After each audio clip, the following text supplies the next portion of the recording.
నమస్తే ఫ్రెండ్స్. ఎందుకు KCR farm house దాటి బయటకి రావడం లేదు? ఎందుకు కేసీఆర్ ప్రజాక్షేత్రంలోకి వెళ్ళడం లేదు?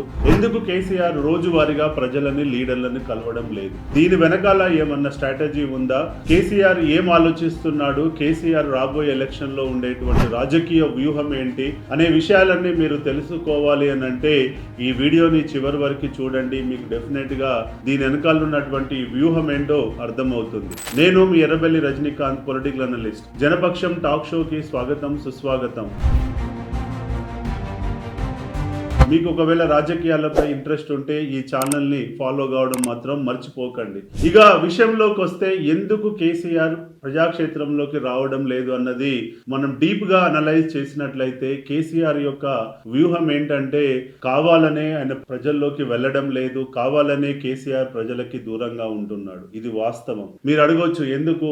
జనరల్ గా ఒక ప్రజానాయకుడు అంటే ప్రజల్లో ఉండాలి, ఎప్పుడు ప్రజల్లో ఉంటూ ప్రజల సమస్యలపై ప్రశ్నించాలి కదా, మరి ఎందుకు ఫామ్ హౌస్ కి పరిమితం అవుతున్నాడు అనేది మీరు అడగవచ్చు. నా పాయింట్ ఆఫ్ వ్యూలో కేసీఆర్ యొక్క స్ట్రాటజీ ఏందనంటే, నేనెంతో కష్టపడ్డాను, తెలంగాణని తెచ్చాను, అంతేకాకుండా 10 సంవత్సరాలు నిరంతరంగా నేను తెలంగాణని ఎంతో అభివృద్ధి చేశాను, కానీ ఈ ప్రజలు నన్ను ఓడించారు కదా, ఈ ప్రజలు నన్ను ఇంట్లో కూర్చోబెట్టారు కదా, కాబట్టి ప్రజలు నాకంటే బెటర్ ఆప్షన్ ఉందని చెప్పి ఇప్పుడున్న రేవంత్ రెడ్డి గారిని ఎన్నుకున్నారు కదా, కాబట్టి చూద్దాం ఇప్పుడున్న ప్రభుత్వం ఏం చేస్తుంది, ప్రజలు అనుకున్న రీతిలో వాళ్ళు పర్ఫామ్ చేస్తారా లేదా, నాకంటే బెటర్ పర్ఫామ్ చేస్తారా లేకపోతే ఫెయిల్యూర్ అవుతారా అనే అంశంపై కావాలనే ఒక అవకాశం కోసం కేసీఆర్ ఫామ్ హౌస్ కి పరిమితం అయ్యాడన్నది వాస్తవం.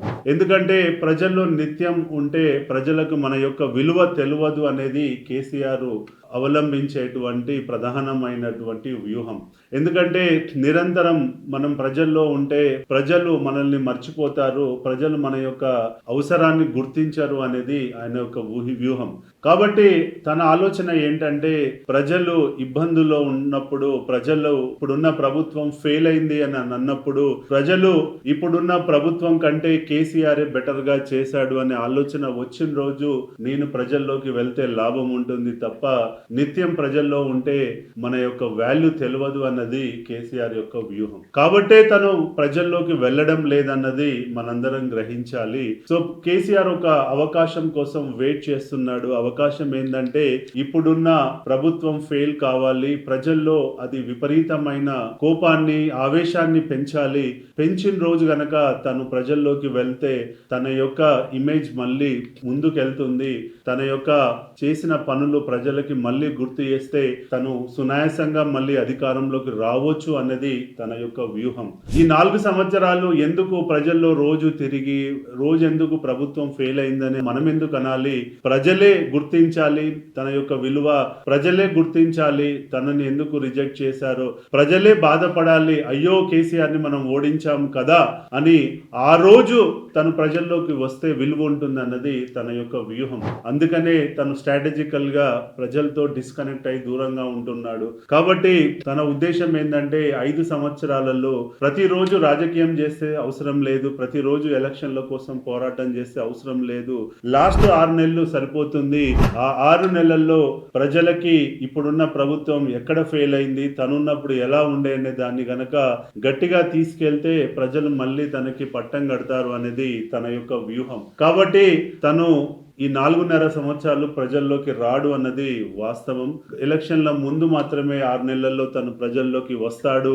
తను వల్ల ఎంత లాభం జరిగింది, తను లేకపోవడం వల్ల ఈ సమాజానికి, రాష్ట్రానికి ఎంత నష్టం జరిగింది అనే అంశంపై తని మళ్ళా సెంటిమెంట్ రేవనెత్తుతాడు, మళ్ళీ తనకి ప్రజలు తన వైపు తిరిగేటట్టు చేపిస్తాడు అన్నది నా యొక్క ఆలోచన. దీనివల్ల తను ప్రజల్లోకి రావడం లేదు అన్నది తన యొక్క వ్యూహంలో భాగం.